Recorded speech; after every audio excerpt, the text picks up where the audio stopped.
मंडळी, यंदा अधिक मासाची सुरुवात 17 मे 2026 रोजी होईल आणि 15 जून 2026 रोजी त्याचा समारोप होईल। याचा अर्थ असा आहे की 2026 मध्ये 2 ज्येष्ठ महिने असणार आहेत। एक असेल नियमित येणारा तर दुसरा असेल अतिरिक्त ज्येष्ठ महिना। त्यामुळे या वर्षात काही सण पुढे जाणार आहेत, जसे की वटपौर्णिमा देखील यावेळी 29 जून रोजी असेल।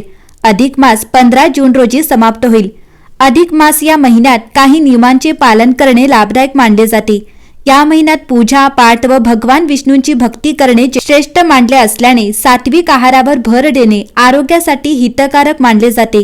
काही जण संपूर्ण अधिक मास व्रत करून केवळ फळे खातात। यामुळे पचनशक्ती सुधारते व शरीरातील विषारी घटक बाहेर पडून शरीर स्वच्छ होते।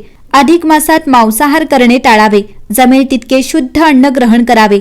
केवळ शरीर नाही तर मनाची शुद्धी देखील करावी। आपल्या वागण्या बोलण्यात संयम आणि मधुरता असावी। मनात द्वेष राग ठेवू नये। मंडळी, अधिक मास हा महिना भगवान विष्णूंना समर्पित असला तरी देखील या महिन्यात काही मंगल कार्य करण्यास मनाई आहे। कोणतेही शुभ कार्य अधिक मासात केले जात नाही। या महिन्यात लग्न, मुंज, वास्तुशांती किंवा कोणतेही चांगले कार्य करणे टाळावे असे सांगितले जाते। अधिक मासात नवीन गोष्टींची सुरुवात केली जात नाही। कोणतीही शुभ वस्तू खरेदी केली जात नाही। या महिन्यात केवळ भगवान विष्णूंची पूजा आराधना करावी। निरंतर विष्णूंच्या नामाचा जप करणे लाभदायक मानले जाते।